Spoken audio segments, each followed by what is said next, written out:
We here at the Sports History Network proudly partner with 26 podcasts, all revolving around the history of sports. But did you know that many of our hosts were sports history authors way before they started their shows? It's true.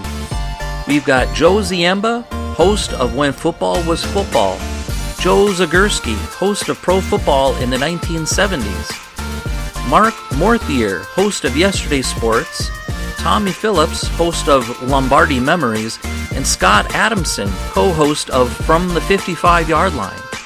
All these authors have many books for you to choose from.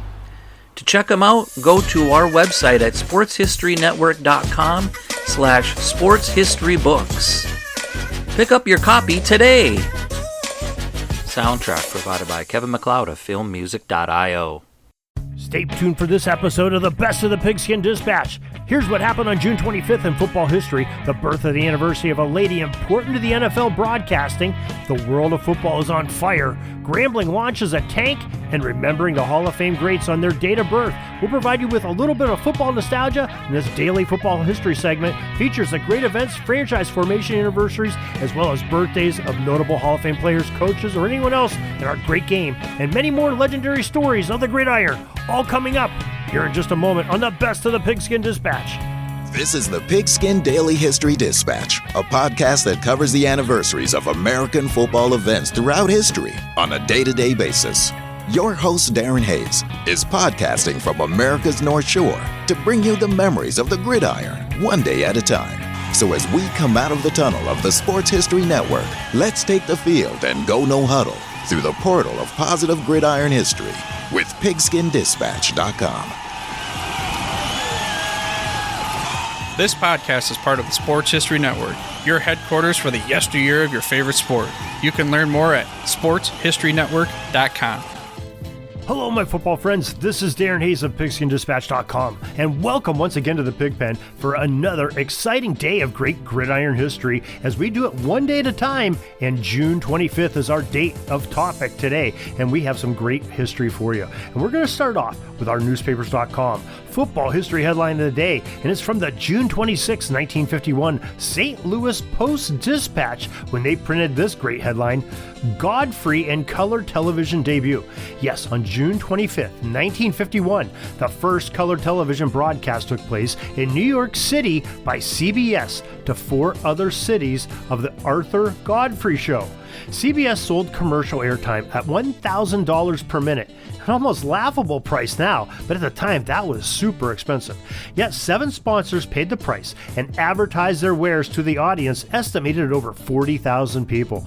Color TVs would not be available for months to the public to buy, but there were about 1,000 home-built or home-converted sets in the New York City area alone. The Columbia Broadcasting System's style of color television became the accepted one after CBS won in a court dispute over RCA Victor. Where would we be without color TV for football games? That's what I want to know. And I want you to know, if you want to be able to read through some old articles like the St. Louis Post-Dispatch like we just did, you need to check out newspapers.com. At newspapers.com, you get access to over 640 million pages worth of news from the US, Canada, England, Scotland, Ireland, and more, dating all the way back to 1798 to yesterday. Get a free 1-week subscription to newspapers.com by visiting sportshistorynetwork.com/newspapers. And with a paid subscription, you'll also be helping to support the production of this and other great Sports History Network shows. That's sportshistorynetwork.com/newspapers today. Get those free 7 days, and I think you're going to love it. June 25th, year 2000, the Rhine Fire of the NFL Europe won their second World Bowl championship in 3 years. The league's inaugural season was in 1991, and it lasted through the 2007 season when the NFL finally dissolved that league. Now, hopefully, maybe they'll bring that one back someday, too. June 25th, 2020, the NFL announced that the 2020 Hall of Fame game, which would have matched the Steelers and the Cowboys in a preseason, would be postponed until 2021 due to COVID-19 concerns. Likewise, the 2020 Pro Football Hall of Fame enshrinement ceremony would also be postponed until the summer of 2021. Now, we put a little bit of a bonus thing today because I found a really interesting picture from the November 25th, 1922 newspaper that was in the Topeka State Journal, Topeka, Kansas, and it was an advertisement of a local high school game, and it's really interesting because they have a great artist. I'm not even sure what the gentleman's name is, or lady, whoever drew it. It's Topeka and Lawrence high schools were playing that day on November 25th, 1922, and they have a photograph, or not even a photograph, a hand drawing of a player from each team in the full pads of the era, and it's really interesting to look at. Make sure you check that out, pigskindispatch.com, for the June 25th segment, and look right below the football history headlines, right before you get to the Hall of Fame birthdays, and you'll find it quite interesting, I'm sure. Now, speaking of those Hall of Fame birthdays, let's go right at it. In June 25th, 1928, in Grambling, Louisiana, the Stork visited a Younger home on this day as Paul Tank Younger, the great Grambling fullback / linebacker from 1945 to 1948, arrived on the scene. The National Football Foundation has a great bio on Paul, where they said this legend started out as a tackle, but the wise old coach, Eddie Robinson, recognized that his player's athleticism would best be suited as a playmaker. Younger earned the nickname Tank by running over everything that got in front of him. Tank was the Tigers' leader on offense and defense. As a freshman, he led the nation in scoring with 25 touchdowns, scoring many times on end-around plays. In his junior year, he rushed for 1,207 yards and scored 18 touchdowns. Younger also completed 43 of 73 pass attempts, for 11 of those were for TDs. His career totals showed 60 touchdowns, which at the time was a collegiate record. After his senior season, he was named the Black College Football's Player of the Year. Paul Younger's collegiate football records are celebrated in the College Football Hall of Fame after his induction in the year 2000. And the talent of this great player did not stop when he finished college. No, Tank played in the NFL for the LA Rams and the Pittsburgh Steelers, earning a trip to the Pro Bowl in 5 different seasons during his pro career. When he hung up his cleats, he became the National Football League's first African-American assistant general manager. That's quite an accomplishment, but something I really had to take a double take. Okay, now Paul Tank Younger played from 1945 to 1948, and I just read it said Eddie Robinson was his coach. Now, think about the career of Eddie Robinson. You know, we've talked about him before. I had to go back and look it up again.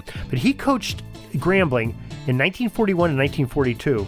And then he returned in 1945 and stayed there all the way to 1997. Seems just like yesterday that Eddie Robinson was still coaching at Grambling. But it's been, almost 25 years now.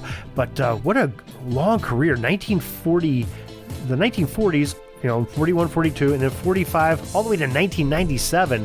That is just amazing and outstanding. And it shows what a great man and iron will he had to teach those young students at Grambling to play the game of football and to have great players like Paul Tank Younger.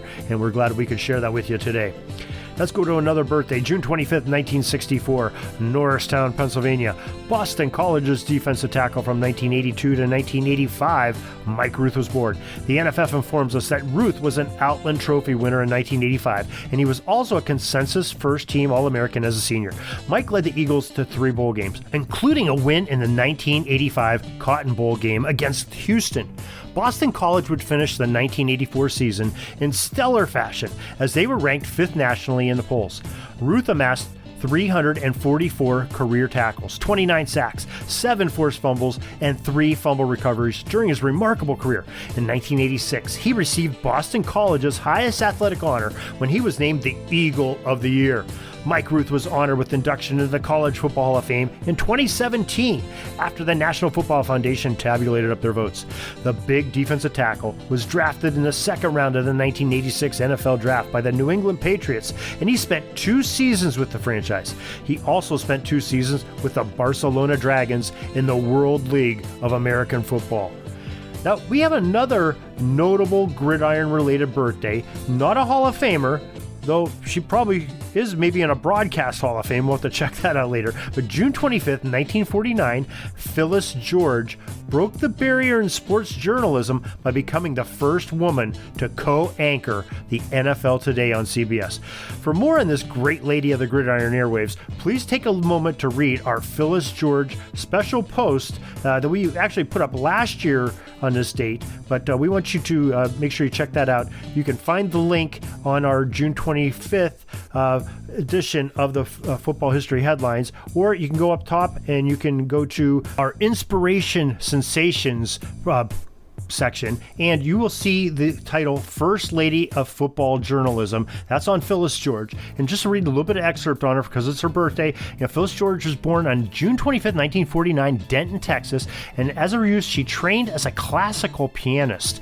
She was proud of where she came from, as evident in a 1985 interview when she said, "I am from Denton, Texas, and I will never let you or anybody else forget that. I'm a small town girl from a small town in a small town family. And if I hadn't come from Denton, I wouldn't be sitting here right now with this great job and my great husband and my beautiful children."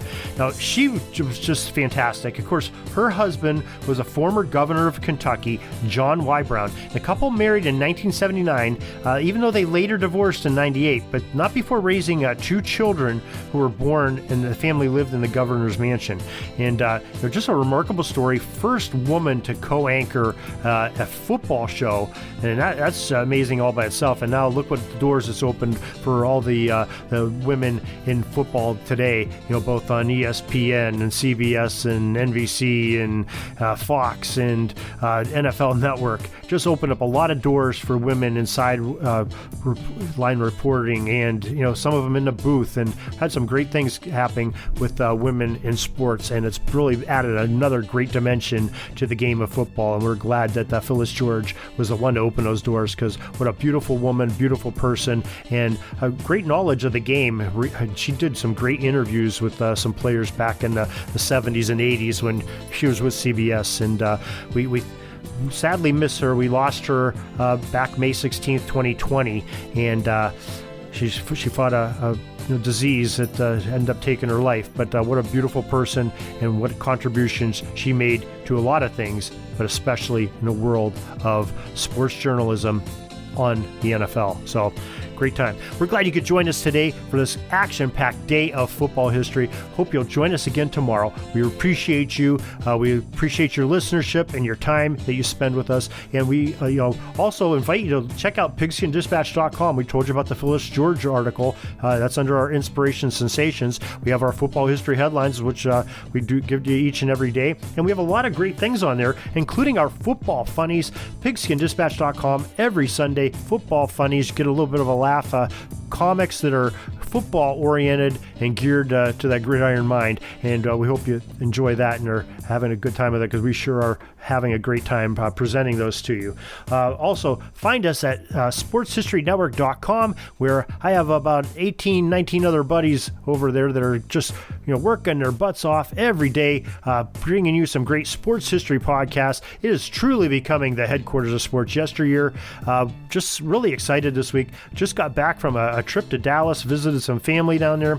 Got to go see Jerry's World. We're going to talk more about that as the year goes on here, but what a fabulous stadium that Dallas Cowboys AT&T Stadium is. Not a Cowboys fan, but man, that is just one work of art. And really, Jerry Jones, you got to give him and his family some credit. They really put a lot of thought into that stadium to give it the creature comforts that it is. It's really a pretty cool place. If you ever get the opportunity to take a tour of it, I strongly suggest that you do that. It's worth every penny, and you get to see everything in the stadium. It's really pretty cool. Also got to see the Cotton Bowl. It's just the outside of the Cotton Bowl, but a lot of things around Dallas. Had a great time with family and friends, and hope to do that again real soon. And this Saturday, heading out to the Pro Football Hall of Fame to see some of my friends in the PFRA, including some of your fellow podcasters on the Sports History Network.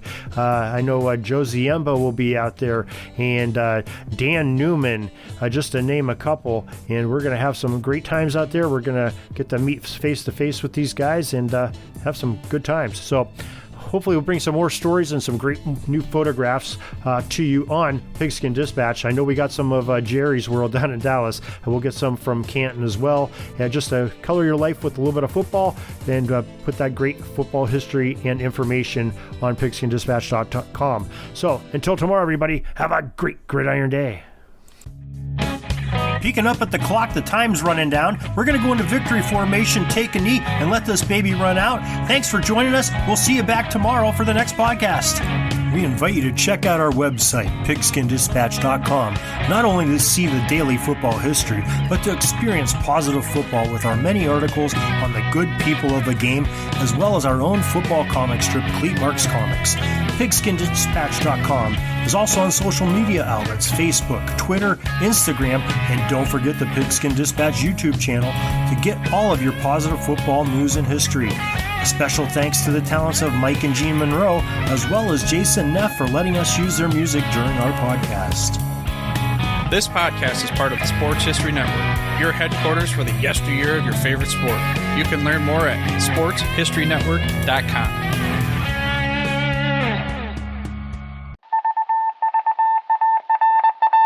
It was just another ordinary day in the offices of the Pittsburgh Guardian newspaper circa 1924. But for Marla Delft, assistant editor, everything was about to change. For she was about to discover the awesome attractiveness of Row 1 brand retro sports paraphernalia items thanks to Orville Mulligan, sports writer. And there it is. Wow, Orville, that's really the bee's knees. Isn't it just? A poster-sized replica of the actual 1909 World Series program cover. I can see that. But where did you get it? And where'd you get it framed?